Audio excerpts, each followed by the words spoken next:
Weinstein interview on Joe Rogan because I think it's really Already important. had it. I mean, Cornel West is this loved intellectual.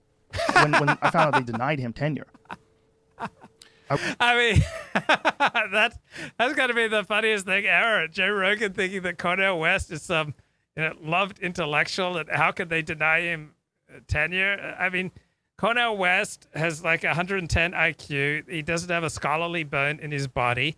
He may or may not have a pleasing personality, and it may or may not have a speaking style or a rapping style that appeals to you.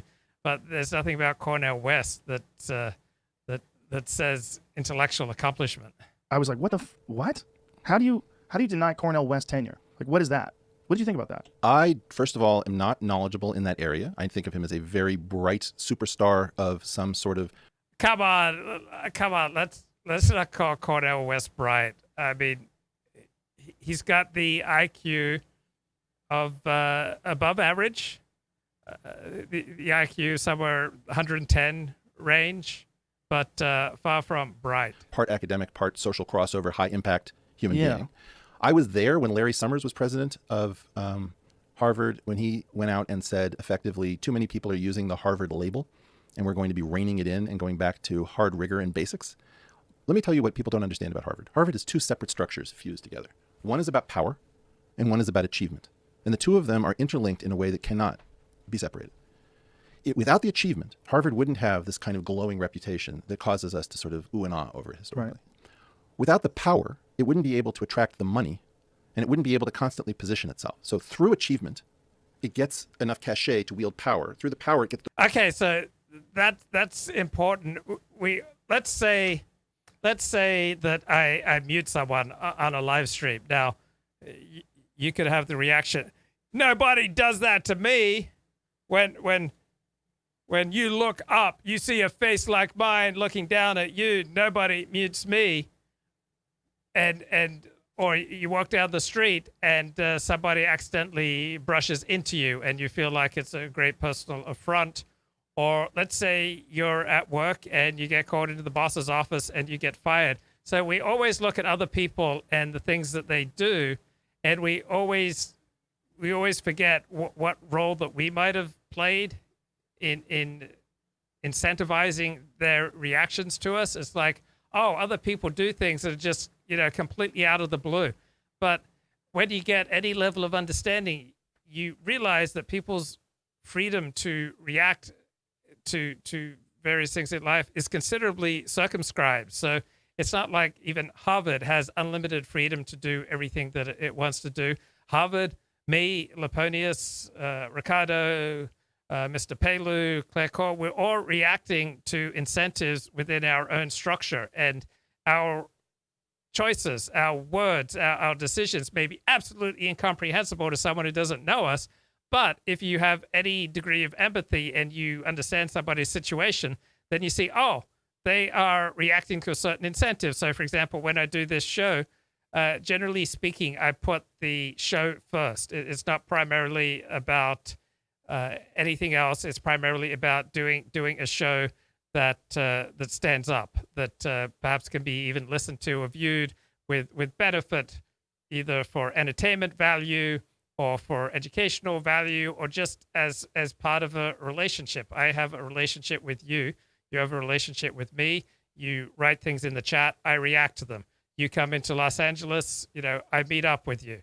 So this is part of an ongoing relationship, and the degrees of freedom that I have, they're not infinite. All right, I need to maintain certain things to keep a show functioning, and that may mean, for example, muting people. The resources to buy achievement. And this sort of thing is not understood. And I've been on both sides of this thing. Like, one of the things that happened was that the Boskin Commission in 1996 tried to figure out how to cut Social Security and raise taxes without getting caught, because that's the third rail of politics. And what they said is, if we change the CPI, the Consumer Price Index, the way we measure inflation, because tax brackets are indexed and because entitlement payments for Social Security and Medicare are indexed, if we claim that inflation is overstated by 1.1 percentage points, we will gain $1 trillion in savings. And the public won't be able to object. Okay, so when it's not possible to tell the truth, so in a lot of politics, you can't have a politics that works without engaging in deceit. For example, it's in Republican interest to restrict voter turnout. It's in Democrats' obvious interest to expand voter turnout. Republicans cannot come forward in public life and say, we want to restrict voter turnout. So instead, they're going to talk about, we want voter integrity. And so, too, dealing with Social Security and making sure that it's going to be tenable for the decades ahead, you can't come out and say, oh, I'm for cutting Social Security. So this is how the world works. You often have to do things that are not, strictly speaking, honest. Because if you were straightforward and honest about what was going on, you would just flame out. So sometimes I think, generally speaking, in public discussion, honesty should be pretty close to the primary value, if not number one. But in politics and in all sorts of areas of life, you can't get anything done effectively if you are fully honest. So this is the nature of reality. I wish reality was not this way. I wish we could all just be free to talk about what was on our hearts. But this is not the way the world works. Object to it because we're going to be just adjusting a dial. We're going to say that this dial was broken and we got some technocrats to fix it. So they figured out we want to get $1 trillion over 10 years. They backed out. That would require 1.1% overstatement. They broke into two teams. One team came up with 0.5. One team came up with 0.6. 0.5 plus 0.6 equals 1.1. Totally fictitious. And they got a proposal for $1 trillion that they were going to steal effectively from Social Security. And they described this action publicly? Robert Gordon, who was one of the 5 Boskin commissioners. Jamie, could you bring up something called Boskin Wild versus Mild? They brag about these things. We did not understand what happened to the work that I did with my wife in economics, which is that we were trying to show how you could actually compute the consumer price index. So how do you know that someone has processed something? How do you know that someone's come to peace with something? They don't look like this. Like, this is incredibly emotional for Eric Weinstein here. He's very stirred up. He's very defensive. He's ill at ease. He's still working through whatever happened to him. So when you start to stutter, when you make Freudian slips, when your body language is contradicting your words, when the message is coming from your face and your gestures and your frowns and your smiles contradict your words, then you're dealing with something that you haven't dealt with. You're trying to deal with something.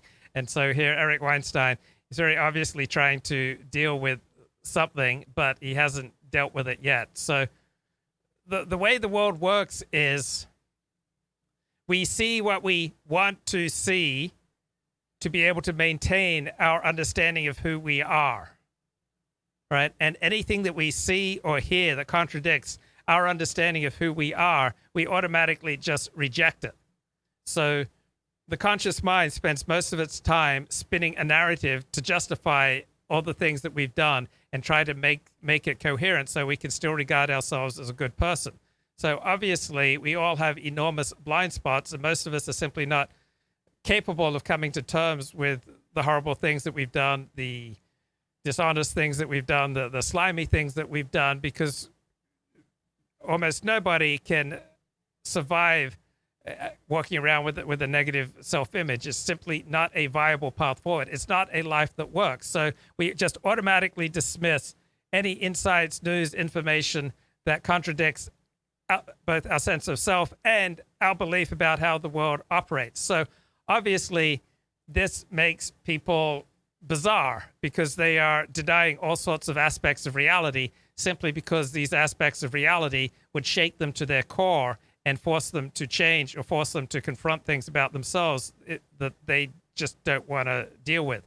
Now, there is a way out, and I'll just say off the top of my head, it may well be for certain Christians that there may be something in the Christian approach to life, that Jesus died for me on a cross, all right, that enables Christians to come to terms with everything about who they really are, the good and the bad, and everything that they've done, the good and the bad and the embarrassing, and still they have confidence that because of their personal relationship with Jesus Christ, they have salvation, that they are assured of their heavenly salvation. So that may very well be a life that works because it enables you to accept and own and claim and recognize all of yourself and all of your past and have a solid foundation for living because you believe that you have eternal salvation and you walk with Jesus. So it's not my approach to life. I'm just using that as an example off the top of my head as an approach to life that may work. Now, there's another approach to life that I think works, that I'm more familiar with, that I have more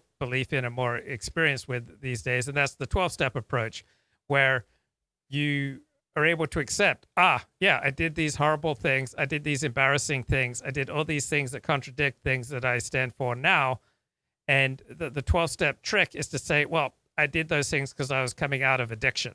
So addiction, I didn't ask to be born a sex addict, for example. So I didn't ask to be born with a proclivity to spend hours and hours and hours tossing off to pornography. I didn't ask to be born with a love addiction so that I would spend, endless hours fantasizing about this one woman who, repairs the hole and fills the hole in my soul. I didn't ask to be born with certain predispositions in certain circumstances to a debting problem. I didn't ask to be born with a codependent addiction. So it sounds like the lamest excuse under the sun, that to say, I did those things because I have an addiction. But the benefit of saying regarding addiction as a type of sickness of the soul, is that you then don't have to hate yourself for all the horrible, embarrassing, stupid things that you've done.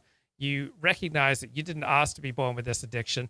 And at the same time, you can come to terms with all the horrible things that you did and begin to clean up the wreckage of the past, begin to make amends, and walk around with a proper sense of humility, given all the embarrassing, stupid, idiotic, destructive, and nasty and filthy things that you've done, and that you still feel at times in certain circumstances predisposed to reenact again. You can accept yourself, and you can accept the past, and you can work towards cleaning up the wreckage of the past, and you don't have to deny the reality of the world, because you have a sense of self that is based on your relationship with your higher power, based on your new relationship with yourself, because you're able to come to terms with who you are, everything about yourself, good and bad, and everything that you've done, good and bad. So that's the way to have a coherent life and a life that works, and welcome reality, however it manifests itself to you, and to accept everything that you've done and everything that you are, and all your rather nasty and embarrassing predilections that are right under the surface, and accept the embarrassing thing that you said 15 minutes ago,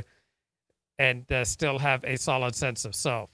But what we're seeing here with Eric Weinstein, it seems to me, is someone who's still processing this trauma that he hasn't come to terms with. And I don't get the sense from listening to him that he's seeing things from other people's point of view. So it's very easy to be in your own subjective sense of self. So my own subjective sense of self is, I'm the center of the universe, and I want these forms of pleasure, and I want these forms of recognition, and I want these forms of adoration, and I want this success, and I want to taste, these delightful tastes. Right? That's my subjective sense of self. But okay, so subjectively, I may feel that I am the one true successor to Rush Limbaugh. Right, that's my subjective sense of self, but I would never say that publicly in any normal human interaction, because there's absolutely no objective basis for that feeling on my part. It just sounds completely deranged and absurd. So it's great and fine and wonderful to have a subjective experience where you see everything through your own pleasure principle and everything through your own estimation of your own abilities. And if only you had the right producer, that then you could really make the show rock. All right, so I have that subjective sense of self, but I also want to be able to access an objective sense of self, which would say, 40, you struggle to put on a show that even 30 live viewers will watch. How on earth do you think you could keep 10 million people listening to you? You can't even keep 35 live viewers. Like, what the hell are you thinking that you could get 15 million Americans to tune into your show every day? You're just completely delusional. That's an objective perspective. And then I want to also be able to immediately access, say, Doovid's perspective. When I have him on the show, I want to be able to kind of feel where he's coming from. And Pelu, I hardly know anything about Pelu, but when I'm talking to him, I want, without much effort, to be able to understand, where Pelu's coming from and where Claire Khaw's coming from, And then Laponius has just been going crazy for the past 60 minutes. He just absolutely hated the direction of the show. So I was able to feel his discontent.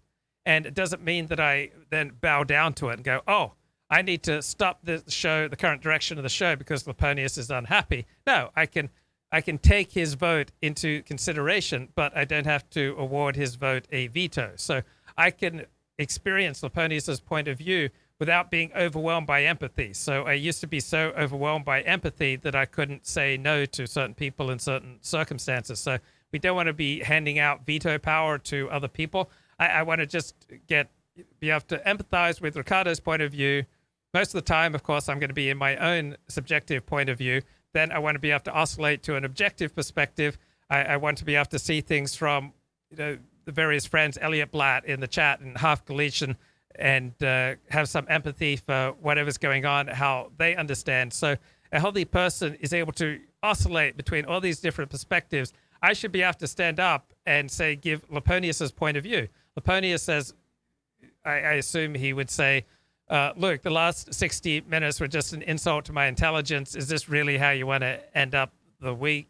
I mean, you've had some thought-provoking, intellectually stimulating, amusing, engaging shows this week, and now I just feel like I'm being, dragged down to some, retarded show.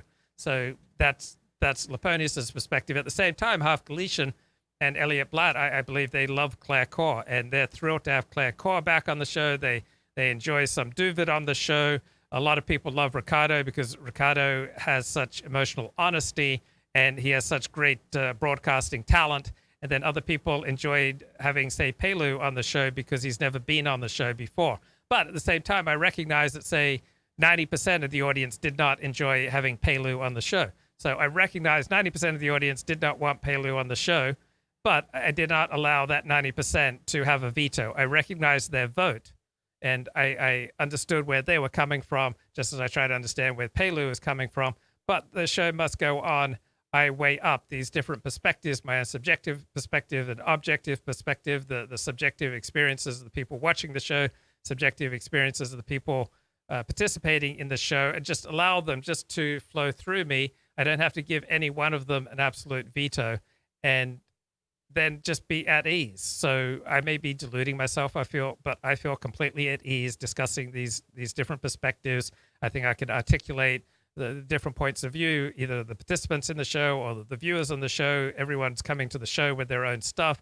It doesn't take a lot of empathy for me to articulate where various people are coming from, and I'm not quivering and shaking and stuttering, because I'm just able to move in and out of these various mental states. Index objectively using gauge theory. The same year, they were trying to figure out, how do we steal $1 trillion over 10 years by doing funny games with the gauge called inflation? Okay, they weren't stealing. I mean, that's an overly emotional, overly provocative. They weren't taking the money and put it in their own pocket. You could just as easily frame what he's discussing as they wanted to keep Social Security stable and soluble and tenable for a decade or two or three in the future, rather than having it run out of money in 15 years. Do you find the wild versus the mild? Yeah, I did. It's just loading a PDF and it's like taking it. I failed. So this thing, perfect. If you go to go about 5 or 6 slides in. We'll see how that works. Okay. 1, 2, 3. Keep going. Target, which is let's save $1 trillion. And then they came up with, we have to say it's overstated by 1.1. We then broke into 2 groups, and somehow, keyword, we put the numbers together and we got the target. This is academic malpractice in the absolute extreme. When Harvard was doing that, it was acting in its power capacity. And the way they did it was they buried what I think is probably the best work in 25 to 50 years in mathematical economics that happened in the Harvard economics department, which is a second so-called marginal revolution, where we changed the calculus underneath all of economic theory. Okay, so press 1 if you believe that Eric Weinstein changed the calculus for all of economic theory. Press 2 if you think he's exaggerating his own power and influence in the field. Press 3 if you think there's probably a whole lot more to this story than what he's describing. That it just seems to me a highly subjective and highly dubious claim. I have no knowledge of what he's talking about. So how does something like this happen? Is there a concerted effort? Did they get together and they have this idea? This is how we're going to do it? 5-person commission behind closed doors that meets at the cousin's house of somebody on the commission in Florida. And in another presentation, Fucking Florida. Florida man. In another presentation, they say, we solved this at the kitchen table of my cousin's house in Florida. And you're just thinking like, okay, so it's 5 guys, Bob Packwood and Daniel Patrick Moynihan, a Democrat and a Republican, got together, picked 5 economists who were willing to play the dirty game.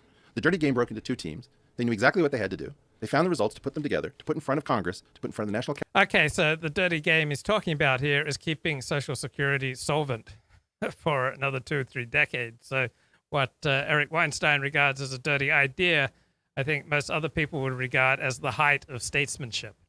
Academy. And were they ever held accountable for this? No. There's an entire book called The Physics of Wall Street, in which my wife and I are chapter 10 and the epilogue, which it talks about they made Weinstein and Milani go away. Right? So what I'm trying to talk to you about is like this experience for me. I've never talked about this with anyone.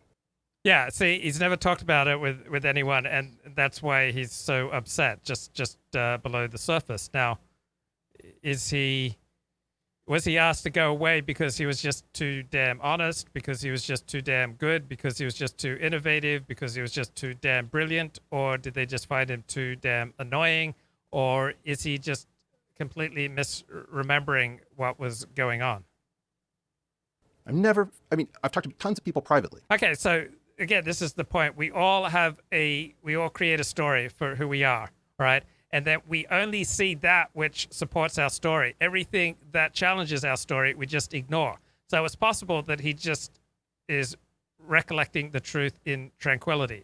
It does not seem to me like this is truth recollected in tranquility. This seems like something he's very much still struggling with.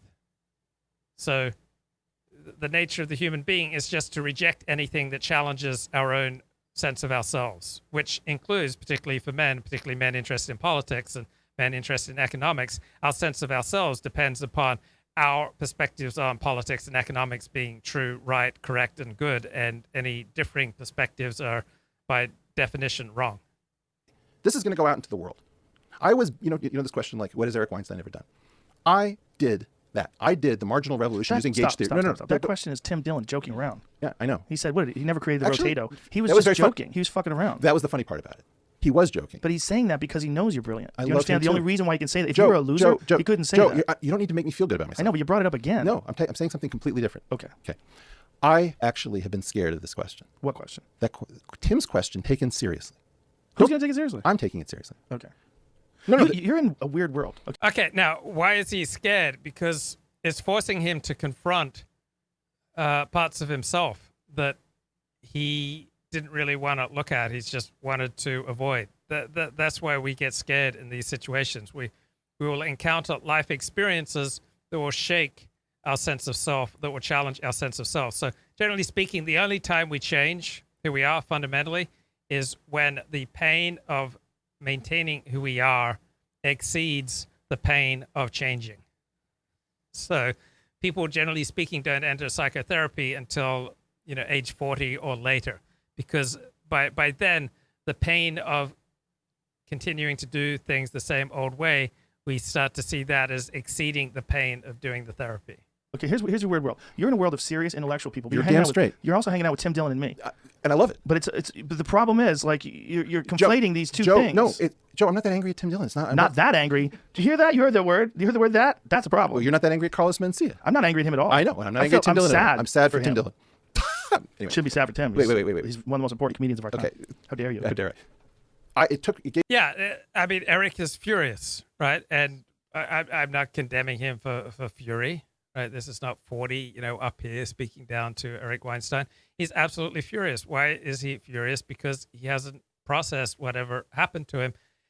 What happens when you do a moral inventory? Say, okay, let's say Eric Weinstein was to do a moral inventory on this. He would write column 1, who does he resent Harvard University? 2, why does he resent them? Because they pushed him out, and they didn't accept his brilliant, innovative analyses. Then column 3, you look at, well, what part of me did it affect? So we all have certain basic instincts, and there's nothing wrong with self-will. Certain degrees of self-will, basic instincts. We all want prestige, we all want sex, and we all want safety financial and physical safety. So by getting pushed out of Harvard or not being recognized for his brilliance made him feel unsafe financially and perhaps even physically. It reduced his social status, all right? And I'm not going to speculate on his sex life, but that's what it affected. Then the next column is the most painful, which I don't think he's done. The next column, you write about, okay, what was my role? Did I phrase things inelegantly? So, for example, I studied to teach the Alexander technique. I had a great relationship with all my teachers. I was in a training program for 3 years. And then right before I was due to graduate, I completely blew up my relationship with all my teachers by writing a provocative blog post that attacked a certain technique, a certain school of the Alexander technique, not my own school, but a certain approach to the Alexander technique. I just said some negative things. Now, that just blew up and destroyed my relationship with all my Alexander technique teachers, and my relationship with my Alexander technique training school just gone, apparently forever. It's now 10 years later, just absolutely obliterated all those relationships. Now, it was all unnecessary on my part because I went home after things blew up and I just rephrased things, and I was still able to say everything that I wanted to say without unnecessarily offending people in my field of the Alexander technique. So we can usually say what we want to say if we just take the time to consider how it's going to come across to other people, just take other people into consideration, and then we can like rephrase things in ways that other people can hear. But a lot of people don't want to be bothered in framing things and phrasing things and stating things in ways that other people could hear, because most people just feel like most of the time, I don't care about other people. Well, you don't care about other people, they're not going to care about you. You're going to do one thing, they're going to retaliate, and then we're going to have a situation like what we're watching here, Eric Weinstein. Gave me a moment to reflect. And I realized something, which is I don't want to talk about this shit publicly. I don't want to say Dale Jorgensen is the guy who buried one of the most important innovations in economic theory. But yeah, you just did. I just did. And that's what I've just done. That's Yeah. I realized by reviewing your history and revealing you're 7 years away from the store, I don't want to be associated with Dale Jorgensen. I don't care about him. I want to be associated with gauge theoretic economics. I see what you're saying. And what I realized is I don't want to be associated with the shit that happened over something called the Seiberg-Witten equations. What I just handed you, one of the reasons I've held it back is that it very clearly gives an alternate definition, alternate motivation and derivation of the equations that revolutionized gauge theory, which is what I was thinking about in around 1987, 1988. And I've lived afraid of my own story because it's such an ugly story. The story of a guy who was not allowed to attend his own thesis defense. To any academician, you hear it like, what do you mean you weren't allowed to? You present your thesis. No. I was not allowed in the room of my own thesis defense. So this is why Harvard wanted you to move out of state. Harvard and I got into a thing. Because of that. Because of a conflict. Because also of this. Because of geometric unity. Because I said, I want to do... Okay, you know who also got into a thing with Harvard University, and that's Bill Gates of Microsoft. So the public story that Bill Gates has told and that Harvard has told is that Bill Gates just chose not to return to Harvard after his freshman year. But the real story is that apparently Bill Gates was engaged in hacking and Harvard asked him not to return. So Bill Gates and Harvard have agreed on a much more socially acceptable story that Bill Gates did not return to Harvard because he was just so in love with coding on his own. The real story, as I understand it, and people were literally afraid for their lives when I talked to them about this story. So people, like, I got a rapid response from Microsoft when I contacted them about this story. Like their elite rapid response team, immediately contacted me and said, we're not going to participate in this story. So the public story is Bill Gates and Harvard just mutually parted ways because Bill Gates was off on his own computer software business. As I understand it, the real story is that Bill Gates behaved in ways in his freshman year at Harvard University that Harvard University did not want him back. And this story was so explosive that people were afraid for their lives to even discuss it, to even talk about it with me. So there are the public stories, and then there are the true stories. And truth is usually quite messy. Do physics. And I have an idea about how physics goes. And to be brutally honest, I was technically underpowered. I am technically underpowered. I was conceptually amazing. I was very creative, very generative. Tons and tons of great ideas, I think. I'm being honest. Okay, so he's being honest here, and his honesty is one of the common forms of honesty is before someone brags, they humble brag, they diss themselves. So he said, I'm structurally underpowered, but I'm conceptually brilliant. So Eric Weinstein may be right. I have no idea if he's accurate, but I'm just spotting this very common rhetorical technique is that first you say something negative about yourself just to set the room, set the space for then, praising yourself. But well, the Christians would say, Eric, the ground is level at the foot of the cross, Eric.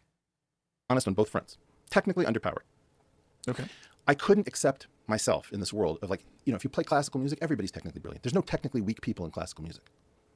I was like a guy, it was like John Lee Hooker in the orchestra of, the Cleveland Symphony Orchestra on one string and a guitar playing with some weird syncopated rhythm. Boom, boom, boom, boom. Gonna shoot you right down. Yeah, exactly. Mom said, Daddy said, let that boy boogie woogie. It's in him and it's got to come out. That thing I'm scared of. Why are you scared? Because it's my history. Because I don't want to go back into it. I don't want to go back to being the guy begging Dale Jorgensen. Okay, so he's scared of his history, but the past is never past. The past is still very present. See, it's very present with Eric. And even if he never brought up this story, this whole interchange is obviously, it's not being worked through by Eric. This is still contaminating his life. So even if he never spoke about it with anyone, it would still contaminate his life. So for years and years and years, I would just have an instinctive hatred of anyone who reminded me of my father. Just boom. I would just hate them. I don't recall experiencing that for about 5 years. So you work something through. You come to terms with who your father is, who you are, come to terms with the shameful things you've done. You come to terms with your own pain, suffering, and your own cruelty and stupidity. You do the work, and then it loses its power. So obviously the power of whatever happened to Eric Weinstein at Harvard, this has just been polluting Eric's life ever since. Okay, so anyone who reminds him of Professor Jorgensen and whoever were other Harvard power brokers, he's probably just had this instinctive hatred for, and this can pollute someone's politics, their religious life, their prayer life, their spiritual life, their psychological life, their social life. This will absolutely pollute because the past is never past. The past is always present with us, but we can come to terms with the past and our own role in things and achieve a level of peace so that it no longer pollutes. So for almost all my life, I have kind of walked around looking for substitute father figures. So Dennis Prager was only one in a whole string of people who served as substitute father figures for me. I would just go around searching for substitute father figures from at least age about 8 on. So through my childhood, I was usually much more interested in connecting with and talking to my friends' fathers than even spending time with my friends. Like, it was glorious to just be able to kick back on the porch and drink iced tea and talk with my friend's dad for an hour or two. I haven't experienced that for about 5 years. All right. I just no longer feel any of which I'm aware of, conscious of, any yearning for substitute father figures. That I believe that I've done some work in this area, 10 years of psychotherapy, 10 years of 12-step programs. And so I'm no longer going around, looking for those substitute father figures. Pretty pleased with Sugar and Top. Let me innovate your entire field. I don't want to go back to the Harvard department and say the words Clifford Taubes. You had Gary Taubes on your program. Mm-hmm. Clifford Taubes was the guy who told me I had to move out of state. Okay, so what do you think has happened when Eric Weinstein has run into people like Clifford Taubes over the course of his life, or even just read a column by someone with a Clifford Taubes type personality? Right? He would, in all likelihood, just had an immediate loathing, hatred, and desire to hurt such people.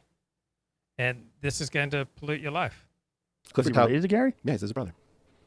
Yeah. He was the guy who held the secret seminar. And the thing is that I'm not against the person in the story. I don't want to be involved with him. I want him to go and be successful and have a good career. But my story, when I put forward those equations, and he said they're insufficiently nonlinear, and he said self-duality doesn't have anything to do with spinners, because if it did, Nigel Hitchens would have told us. Okay, Nigel would have told us. He didn't say Hitchens. he was wrong. And then when I gave him the So I know absolutely nothing about the mathematics here. I do know a little bit about people. I haven't watched much Eric Weinstein. What I usually feel is that I usually get the sense that this is someone, what we'd say in Australia, putting tickets on himself. Someone, very full of himself, has a very overly dramatic understanding of his own role in the world, and someone who, one of his favorite rhetorical tropes of which I'm aware, nobody else is talking about this, but I'm willing to talk about it. I stay up at night worrying about X, Y, Z, but what goes unstated is everyone else is just too shallow, lacking in depth and foresight to think about these things. So what I notice in his rhetoric is how Eric sees himself as a messianic figure, essentially. Now, he may well be a messianic figure. In fact, he may be the Mashiach, as I don't know. But this is just what I pick up from the little bit that I've watched him. This is like an ongoing theme, and everything that I've seen by Eric Weinstein is that I'm the Messiah, essentially. I am more morally sensitive than everyone else. I see the problems that everyone else doesn't see. Everyone else is just living in the cave. They're just looking at the shadows on the cave, but I see what's really going on, and I'm so worried, and I'm losing sleep, and I'm suffering. I'm suffering because I am so much more morally developed. I'm so much more intelligent. I have so much more foresight. I am so much sharper. I'm so much essentially more important, and I'm going to do my best to save this fallen world. So that's the consistent rhetorical message that I get from Eric Weinstein whenever I see or hear him. the opportunity, he didn't say, you know what, Eric Weinstein brought these equations up and I told him no. And that thing is like something I've held open the door. He's now in his mid-60s. I was like, you really couldn't just say, maybe I screwed up? You should go kick his ass. No. Why? I'm joking. I know. Well, but wait a second, Joe. Such a dick. Such a dick. I had to. Oh, Come and bring man, some levity I into this. I appreciate thought you were going to cry 30 seconds ago. Do you have a tissue? No. Somewhere. Yeah, it's over there. But this is the thing. I've been running. What I realized through Tim, it wasn't a question of being angry at Tim, really. I've been running away from my own story. Just the way I don't like you associated with. I haven't mentioned the guy who was the joke thief in this entire time. Yeah, I understand what you're saying. Right? It's like, why are you and he entangled in a story? Because he has nothing to do with your life. It's okay. And Argon says he is very successful and he should be full of himself. It doesn't bother me that I'm entangled with him. Well, it bothers me that I'm entangled with this stuff. I know what you're saying. Yeah, he's bothered because he has not worked this through. So this happened, I don't know, 30 years ago, but it has been haunting his life the last 30 years. Because I want to be joyous. I want to produce positive things that uplift us, that give us a hope of breaking like the... Okay, yeah, does he really want to be joyous? I mean, I am no Eric Weinstein expert, but whenever I see him, I see someone who glories in playing the role of the martyr. It's like, Eric Weinstein, I'm here on the cross, I'm suffering for the world's sins, the world's too stupid to understand what's really going on.